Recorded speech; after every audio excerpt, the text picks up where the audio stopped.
పెద్ద కోడలు చిన్న కోడల్ని ఎలా అయినా తక్కువ చేయాలని, చిన్న కోడలు ఎలా అయినా ఆ ఇంట్లో స్థానాన్ని నిలబెట్టుకోవాలని ఎవరి ఆలోచనల్లో వాళ్ళు ఉంటారు.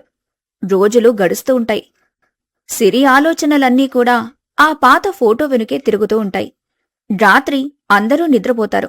సిరి మాత్రం ఆ ఫోటో చూస్తూ ఆలోచనల్లో మునిగిపోతుంది. నాన్న నన్ను ఈ ఊరికి కోడలిగా పంపే ముందు ఆ మాట ఎందుకు చెప్పారో ఇప్పుడు అర్థమవుతుంది. అంటే మావయ్య గారికి మా నాన్నగారు ముందే తెలుసన్నమాట. నాన్న చెప్పిన ఆ మాటలకు కారణం భూపతినేనా? అసలీ ఫోటో వెనుక ఉన్న రహస్యమేంటి అని మనసులో అనుకుంటూ ఉండగానే మధ్యరాత్రి పూర్తవుతుంది. శేఖర్ నిద్రలేచి సిరిని చూస్తాడు. సిరి, ఏంటి ఇంకా నిద్రపోలేదా? ఈ మధ్య అసలు నువ్వు సరిగ్గా నిద్రపోవటమే లేదు. ఏం లేదు శేఖర్, ఊరికే నిద్ర పట్టక కూర్చున్నాను. మీరేంటి అప్పుడే నిద్రలేచారా? నిద్ర కూడా పడుతుంది సిరి. పొద్దున పొలంలో భూపతి అన్న మాటలు, సాయంత్రం రచ్చబండ దగ్గర జరిగిన గొడవ గుర్తొస్తుంటే మనసు అస్సలు కుదురుగా లేదు. నిజమే శేఖర్, నాకు కూడా అలానే ఉంది. పైగా నాన్న కూడా రాత్రి సరిగ్గా అన్నం తినకుండానే పడుకున్నారు. అసలు ఆ బావి దగ్గర స్థలం కోసం భూపతి ఎందుకంత పంతం పడుతున్నాడో నాకైతే అస్సలు అర్థం కావటం లేదు. శేఖర్, మీరేం కంగారు పడకండి. ఎంతటి సమస్య అయినా సరే అందరం కలిసి ఉంటే దాన్ని దాటొచ్చు. మావయ్య గారికి ఆ పొలం ప్రాణమని చెప్పారు కదా, దాన్ని మనం భూపతి చేతుల్లోకి వెళ్లకుండా చూసుకోవాలి. కానీ ఈ సమస్యలన్నీ నీ మెడకు చుట్టుకున్నట్టవుతున్నాయి. కొద్ది రోజులు మీ ఇంటికేమైనా వెళ్ళొస్తావా సిరి? లేదు శేఖర్, అలా చేస్తే నిజంగా నేనే ఏదో చేశానని అనుకుంటారు. అది కూడా నిజమేలే. అలా చేయటం మంచిది కాదు. పైగా పద్మక్క నా మీద ప్రతి చిన్న విషయానికి అనుమానపు విత్తనాలు నాటుతుంది. నేను ఏ తప్పు చేయకపోయినా ఇంట్లో వాళ్ళందర్నీ నాకు దూరం చేస్తోంది. అందుకే నేను చాలా జాగ్రత్తగా అడుగులు వేయాలి. అవును సిరి, సరే, నీ ఆలోచన ఏదైనా సరే దానికి నేను తోడుగా ఉంటాను.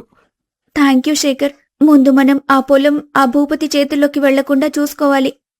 నిజమే సిరి, కానీ భూపతి సామాన్యుడు కాదు. ఊళ్ళో సర్పంచ్ అవ్వడమే కాకుండా వెనక చాలా మంది మనుషులున్నారు. దేనికైనా తెగించే రకం. నాన్నగారు కూడా అతని పేరు వింటేనే ఎందుకో కాస్త డల్ అయిపోతారు. సరే, ఈ విషయాలు రేపు పొద్దున మాట్లాడుకుందాం. నువ్వు ముందు పడుకో. అలాగే శేఖర్, నువ్వు కూడా పడుకో. శేఖర్ పడుకుంటాడు కాని సిరికి మాత్రం నిద్ర రాదు. ఆమె చూపు కిటికీ వైపు వెళ్తుంది. కిటికీలోంచి చూస్తే బయట తోటలో ఎవరో మనిషి నీడ కదులుతున్నట్టు అనిపిస్తుంది. సిరి నెమ్మదిగా శేఖర్ నిద్రలేవకుండా గది తలుపులు తీసుకుని బయటకొస్తుంది. కాని అంతలోనే వెనకనుంచి ఒక చేతివేళ్లు సిరి భుజంపై పడతాయి. సిరి భయంతో ఒక్కసారిగా వెనక్కి తిరుగుతుంది. అక్కడ పద్మ నిలబడి ఉంది. సిరి, అర్ధరాత్రిపూట దొంగలాగా ఈ తోటలో ఏం చేస్తున్నావు? అక్క, నువ్వేంటి ఈ టైంలో బయటున్నావు? నా మాట దేవుడెరుగు. ముందు నేను అడిగిన దానికి సమాధానం చెప్పు. నిన్న రాత్రి కూడా నువ్విలాగే బయట తిరిగావని నేను చూశాను. ఈరోజు కూడా అంతే. అసలేం దాస్తున్నావు నువ్వు? ఈ అర్ధరాత్రిపూట ఎవరికోసం ఎదురు చూస్తున్నావు? అక్క, నువ్వు నన్ను తప్పుగా అర్థం చేసుకుంటున్నావు. నాకు నిజంగా నిద్ర పట్టట్లేదు. బయట చల్లటి గాలి వస్తుంటే ఊరికి అలా నడుద్దామనొచ్చాను. అంతే తప్ప నేనెవరికోసమూ చూడటం లేదు. చాలే చాలు సిరి, నీ అమాయకపు నటనలు నా దగ్గర సాగు. అత్తయ్యను మావయ్యను శేఖర్ని నీ ముఖం చూపించి పడేశావు కాని నేనంత ఈజీగా నమ్మను. నువ్వు ఈ ఇంటికొచ్చినప్పటినుంచి ఏదో ప్లాన్ చేస్తున్నావని నాకు తెలుసు. నీ వెనుక ఏదో పెద్ద రహస్యమే ఉంది. అక్క, నేనీ ఇంటి చిన్న కోడల్ని. నాకంటూ ఈ ఇంట్లో ఎలాంటి స్వార్థం లేదు. అందరితో కలిసి సంతోషంగా ఉండాలని నేననుకుంటున్నాను. నువ్వే నా మీద లేనిపోని అనుమానాలు పెంచుకుంటున్నావు. అవునా? అయితే చూద్దాం. నీ అసలు రంగు బయటపడే రోజు ఎంతో దూరంలో లేదు. అప్పటి వరకు ఈ పద్మ కళ్ళు నీ మీదే ఉంటాయి, గుర్తుపెట్టుకో. ఇక వెళ్ళి పడుకో. అది కాదక్కా, అసలు మీకు నా మీద ఎందుకింత కోపం? ఇక్కడ ఎవ్వరికీ ఎవ్వరి మీద ఎలాంటి కోపాల్లేవు అని పద్మ కోపంగా లోపలికి వెళ్ళిపోతుంది. సిరి మౌనంగా నిలబడిపోతుంది. కాని పద్మ లోపలికి వెళ్లేటప్పుడు తన చేతిని చీర వెనుక దాచుకోవటం సిరి గమనించలేదు. పద్మ చేతిలో కొన్ని కాగితాలుంటాయి. ఆ మరుసటి రోజు తెల్లవారిన తర్వాత, ఏంటండి ఇంత పొద్దున్నే ఏమాలోచిస్తున్నారు? ఆ కళ్ళు ఎందుకు అదోలా ఉన్నాయి? రాత్రి నిద్రపోలేదా? ఎలా నిద్రపడుతుంది లక్ష్మి? ప్రశాంతంగా నిద్రపోయి చాలా రోజులవుతుంది. నిజమేనండి. ఎప్పుడూ లేంది ఈసారి ఆ భూపతి వివాదం మెడకు చుట్టుకుంది. అవును లక్ష్మి, అసలేంటో ఏం చెయ్యాలో కూడా అర్థం కావటం లేదు. ఆ దేవుడి మీద భారం వేసి ముందుకు వెళ్లడమే అండి. సరే, నాకాస్త తలనొప్పిగా ఉంది. కొంచెం టీ చేసి తీసుకునిరా. అదేంటి ఇంకా టీ సిద్ధం కాలేదా? చాలా పొద్దెక్కింది. ఈ కోడళ్ళు ఇద్దరికీ ఈరోజు ఏమైంది? ఏమో లక్ష్మి, మీరు చూసుకోండి. నాకు టీ పెట్టివ్వు, నేను పొలానికి వెళ్ళాలి. ఒక్క 10 నిమిషాలండి, వెంటనే తీసుకొనొస్తాను అని లక్ష్మి వంటగదిలోకి వెళ్తుంది. అప్పుడే సిరి లేచొస్తుంది. అత్తయ్య, టీ నేను పెడతాను. రాత్రి నిద్రపోవటం కాస్త ఆలస్యమైంది, అందుకే. నీకింతకు ముందే చెప్పాను సిరి, ఇదంతా మంచిది కాదని. క్షమించండి అత్తయ్య అని అంటూ ఉండగాని పద్మ అక్కడికొస్తుంది. శేఖర్, కార్తిక్లు హాల్లో ఉంటారు. ఎందుకు పడుతుంది? ఈమెగారు రాత్రిళ్ళు చాలా పెద్ద పెద్ద పనులే చేస్తున్నారు. ఏంటి పద్మ, మళ్ళీ ఏమైంది? నేను మంచినీళ్ల కోసమని లేచి చూస్తే పెరట్లో ఏదో నీడ కనిపించింది. ఏంటా అని చూస్తే అక్కడ సిరి తిరుగుతుంది. లేదత్తయ్యా, నాక్కూడా అలానే అనిపించి అక్కడికొచ్చాను అని కోడళ్ళిద్దరూ ఎవరి వాదనలో వారుంటారు. దీంతో కార్తిక్, శేఖర్లు అక్కడికొస్తారు. అబ్బబ్బా పద్మ, పొద్దున్నే మొదలు పెట్టావా? ఏంటమ్మా ఇది? ఏమోరా కార్తిక్, ఆ భూపతి గోల ఒకటంటే వీళ్ళిద్దరి గోల ఇంకోటి. పెద్దదానివి, నువ్వే కదమ్మా వాళ్ళకి సర్దు చెప్పాలి. ఏమని చెప్పను, ఎంతని చెప్పన్రా? ఇప్పుడు నాకెవర్ని నమ్మాలో ఎవర్ని నమ్మకూడదో అర్థం కావటం లేదు అని లక్ష్మి అక్కడ్నుంచి వెళ్ళిపోతుంది. చూడు సిరి, ఈ ఇంటికి నువ్వు ఎలాంటి అపాయం తలపెట్టాలని చూసినా నేనూరుకునేది లేదు. అక్క, నేనెందుకలా చేస్తాను? ఏమో, పుట్టికెగరలేనమ్మా ఆకాశానికి ఎగిరిందని మా కుటుంబాన్ని ఏం చేయడానికొచ్చావో ఏమో. అక్క, అసలు మీరు సంబంధం లేకుండా మాట్లాడుతున్నారు. ఇది నా కుటుంబం కూడా. చాలే, మాయమాటలు చెప్పి అందర్నీ మోసం చేసినట్టు నన్ను కూడా చేద్దామని చూస్తే నీ పప్పులే ముడకవు. అబ్బా పద్మ, ఇక ఆపుతావా? చూడండి వదిన, మీరు పదే పదే సిరిని అనుమానించడం సరైన పద్ధతి కాదు. నేను చూసిందే చెప్పాను. నిజాలు చెప్పినా తప్పైపోతుంది జనాలకు. పద్మ, ఇక చాలు. రాను రాను నీ నోటికి అదుపు లేకుండా పోతుంది. ఛ, ఈ ఇంట్లో నాకస్సలు మర్యాదే లేదు అని అనుకుంటూ పద్మ అక్కడ్నుంచి కోపంగా బయటకి వెళ్ళిపోతుంది. దీంతో లక్ష్మి కంగారుగా, ఒరేయ్ ఒరేయ్, పద్మ ఎక్కడికో వెళ్ళిపోతుందిరా. వెళ్ళనివమ్మా, తానే తిరిగొస్తుంది. నాకెందుకో కంగారుగా ఉందిరా కార్తిక్. అమ్మా, నువ్వేం కంగారు పడుకు. మహా అయితే ఆ పక్కనే ఉన్న గుడిలో ఉంటుంది. అంతే, కాసేపటికి తనే వచ్చేస్తుందిలే. చచ, అంతా ఈ సిరి వల్లే ఇలా జరిగింది అని లక్ష్మి అనటంతో సిరి మనసు నొచ్చుకుంటుంది. ఏమీ మాట్లాడలేక లోపలికి వెళ్ళిపోతుంది. ఇక పద్మ ఎవ్వరికీ తెలియకుండా ఆ భూపతి ఇంటికి వెళ్తుంది. అక్కడ భూపతి మనిషి సూరి లోపలికొచ్చి, సర్పంచ్ గారు, ఆమొచ్చింది. ఎవరు చూడకుండా వెనకదారి నుంచి లోపలికి తీసుకొచ్చాను. హ, రమ్మను. ఈ సమయం కోసమే నేను ఎదురు చూస్తున్నాను. ఏం చెప్పి మాయ చేశారండి, అలా వచ్చేసింది. హహహ, ఈ భూపతి తలుచుకుంటే ఏమైనా చేయగలడురా. ముందు ఆమెను లోపలికి తీసుకోనరా అని అనడంతో పద్మ భయంగా లోపలికొస్తుంది. ఆమె ముఖంలో భయం, కంగారు ఉన్నాయి. చుట్టూ చూసి ఎవ్వరూ లేరని కన్ఫర్మ్ చేసుకుంటుంది. డ్రా పద్మమ్మ, ఏంటి అంత కంగారుగా ఉన్నావు?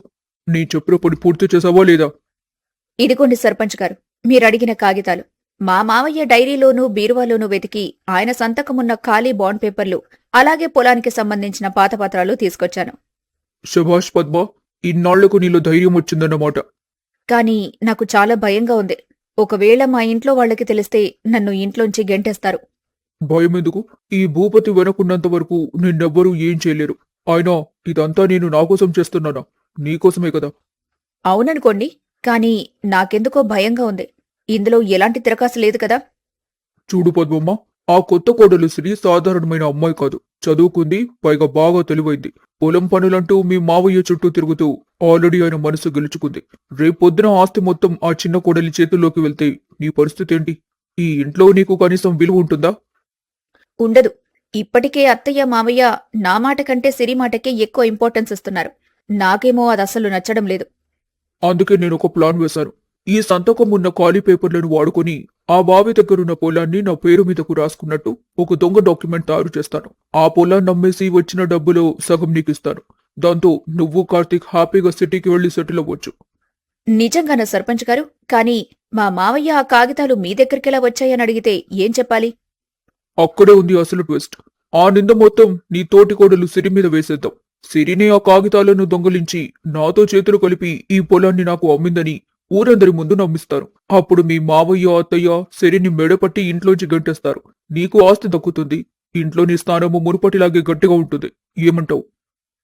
అద్భుతమైన ప్లాన్ సర్పంచ్ గారు. ఎలాగైనా సిరిని మా ఇంట్లోంచి పంపించేయాలి.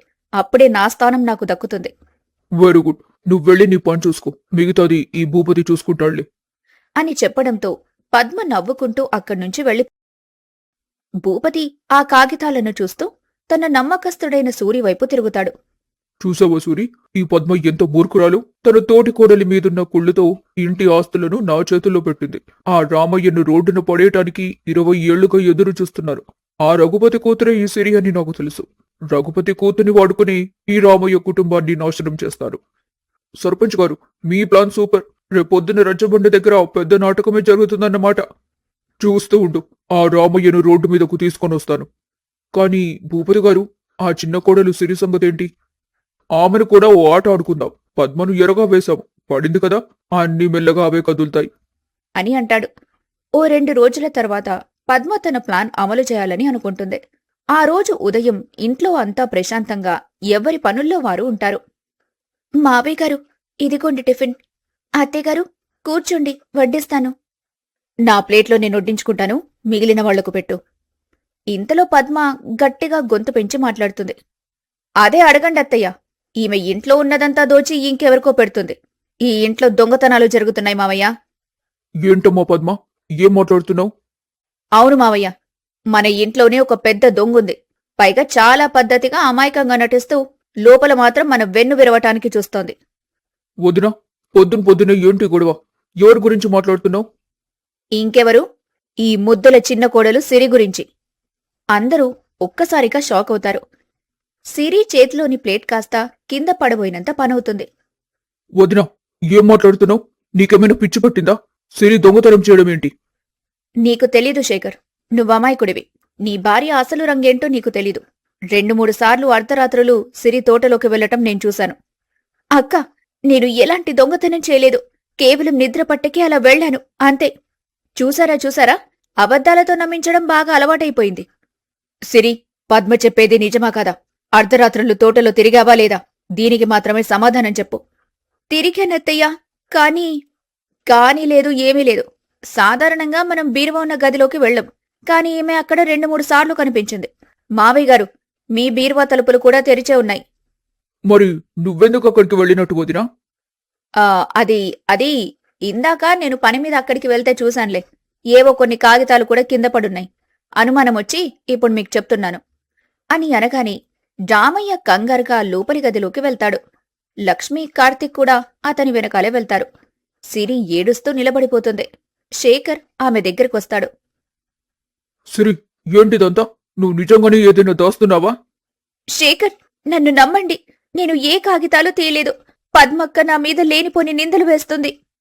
ఇంతలో రామయ్య ముఖం తెల్లబోయి లోపలి గది నుంచి బయటకొస్తాడు. ఆయన చేతులు వణుకుతున్నాయి. ఎంత పని జరిగింది? ఆయన సంతకమున్న బాండ్ పేపర్లు, పొలం పత్రాలు నిజంగానే బీరువాలో లేవు. నాన్న, నిజంగానే లేవా? ఎక్కడ పెట్టి మర్చిపోయారేమో చూడండి.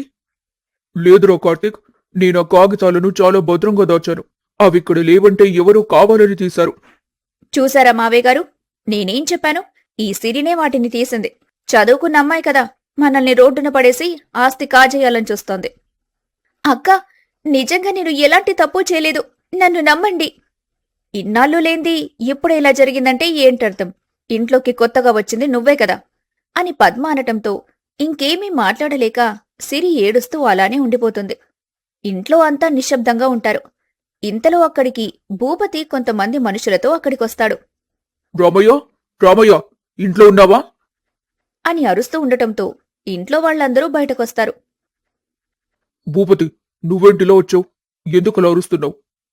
ఆనందం ఉండబట్టలేక అరుస్తున్నాను రామయ్య. దేనికో ఆ ఉండబట్టలేని ఆనందం. నీ ఇంటి పరిస్థితి చూసి పొలం అమ్మవయ్యా అంటే అమ్మలేదు. ఇప్పుడు చూడు, అమ్మకుండానే నీ పొలం నాదైపోయింది. భూపతి, ఏంటి నువ్వు మాట్లాడేది? నా పొలం నీదవ్వటమేంటి? నమ్మడం కుదరడం లేదా? ఇదిగో, కావాలంటే నువ్వే చూసుకో అని కాగితాలు చూపిస్తాడు భూపతి. దాంతో కార్తిక్, శేఖర్ వెంటనే కంగారుగా ఆ కాగితాలు తీసుకుని చూస్తారు. నాన్న, ఇవి మీరు సంతకం పెట్టిన దానిలోనే ఉన్నాయి. లా ఉండటం ఏంటి? ఇది మీ నాన్న సంతకమేరా అబ్బాయిలు. భూపతి గారు, ఇది అన్యాయం. నేను ఈ పొలాన్ని ప్రాణమున్నంత వరకు అమ్మనని నిన్ననే రచ్చబండ దగ్గర చెప్పారు కదా. నా సంతకం దీని మీదకి ఎలా వచ్చింది? నేనెప్పుడు సంతకం చేశాను? తప్పుడు కాగితాలు సృష్టించి మా నాన్నను మోసం చేయాలని చూస్తే ఊరుకునేది లేదు భూపతి. మర్యాదగా ఇక్కడి నుంచి వెళ్ళిపోండి. ఏయ్ కార్తిక్, సర్పంచ్ గారిని చూసి మాట్లాడు. ఇవన్నీ ఒరిజినల్ కాగితాలే. మీ ఇంట్లో వాళ్లే ఈ కాగితాలను సర్పంచ్ గారికి ఇచ్చారు. మా ఇంట్లో వాళ్ళ?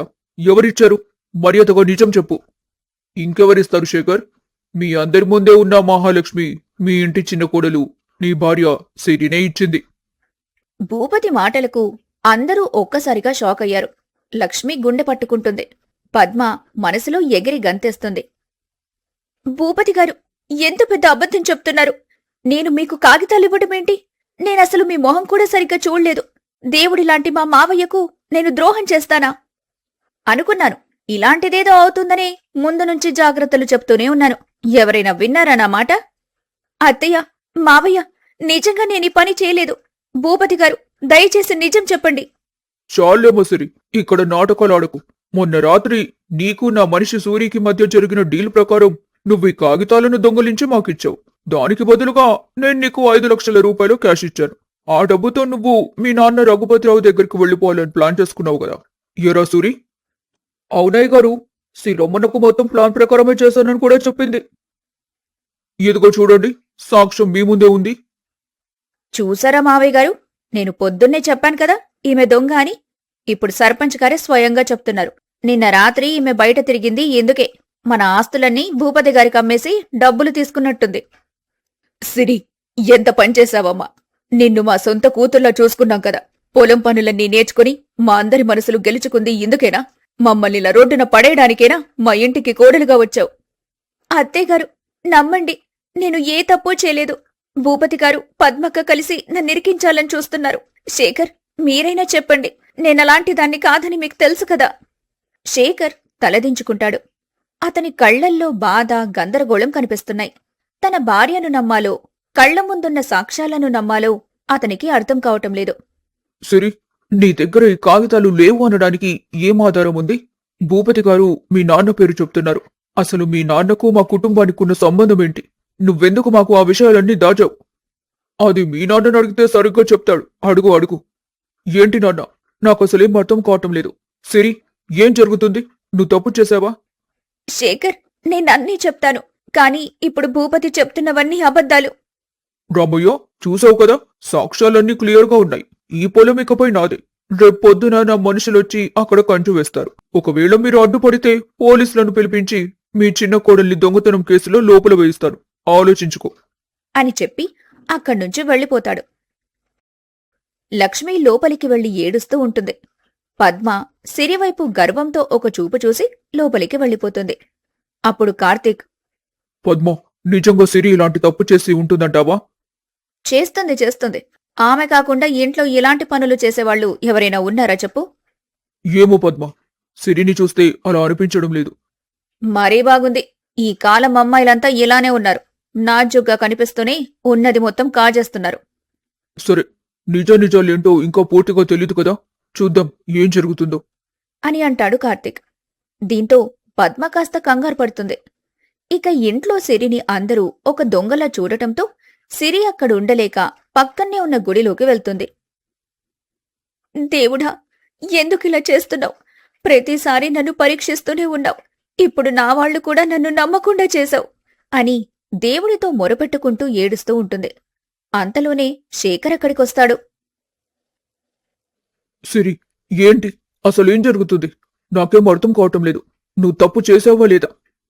ఆ దేవుడి మీద ఒట్టు శేఖర్, నేనీ కాగితాలు ఎవ్వరికీ ఇవ్వలేదు. మరి అర్ధరాత్రులు తోటలు తిరగటమేంటి? మధ్యలో మీ నాన్నగారు ఇందులోకి ఎందుకొచ్చారు? మా నాన్నగారు, మీ నాన్నగారు చిన్నప్పటి స్నేహితులని మా నాన్నగారోసారి చెప్పారు శేఖర్. కాని ఆ పాత స్నేహాలు అంతగా ఇప్పుడు బలంగా లేవు. అది సరే, ఇప్పుడు ఈ పొలం వివాదంలో ఎందుకొచ్చారని అడుగుతున్నాను. దాని గురించే తెలుసుకునే ప్రయత్నం చేస్తున్నాను శేఖర్. ఏమో సిరి, నువ్వేం చేస్తావో నాకు తెలీదు. నువ్వు ఏ తప్పు చేయలేదని నేను నమ్ముతున్నాను. కాని నమ్మాల్సింది నేను మాత్రమే కాదు, ఇంట్లో వాళ్ళంతా నమ్మాలి అని అక్కడ్నుంచి వెళ్ళిపోతాడు. సిరి ఒక్కతే దేవుడి ముందు కూర్చొని బాధపడుతూ ఉంటుంది. కాసేపటి తర్వాత, నేనిలా ఏడుస్తూ కూర్చుంటే భూపతి అనుకున్నది సాధిస్తాడు. పద్మక్క చేసిన తప్పుకు నేను బలి కాకూడదు. భూపతి ఈ ఇంటి ఆస్తుల కోసం ఎందుకింత పంతం పడుతున్నాడో మా నాన్నకు ఈ కుటుంబానికున్న పాత రహస్యం ఏంటో నేను తెలుసుకోవాలి. నా మీద పడిన నిందను నేనే తుడిచేసుకోవాలి. రేపుదయమే నేను దీనికొక పరిష్కారం కనుగొంటాను. ఈ చిన్న కోడలు తల వంచదు, ఈ కుటుంబాన్ని విడదీయనివ్వదు అని తన మనసులో అనుకుంటుంది. ఫ్రెండ్స్, చూశారు కదా, భూపతి మరియు పద్మ ఆడిన కుట్రలో చిన్న కోడలు సిరి దొంగగా నిలబడాల్సొచ్చింది. మరి రామయ్య కుటుంబం సిరిని నమ్ముతుందా? సిరి తన తండ్రికి అలాగే రామయ్యకున్న ఆ పాత రహస్యాన్ని ఎలా బయటపెడుతుంది? భూపతి ఆటను సిరి పార్ట్ 4లో ఎలా కట్టించబోతుందో తెలియాలంటే మన ఛానల్ని ఇప్పుడే సబ్స్క్రైబ్ చేసుకోండి. అలాగే పక్కనే ఉన్న బెల్ ఐకాన్ క్లిక్ చేయండి. పార్ట్ 4తో మళ్ళీ కలుద్దాం.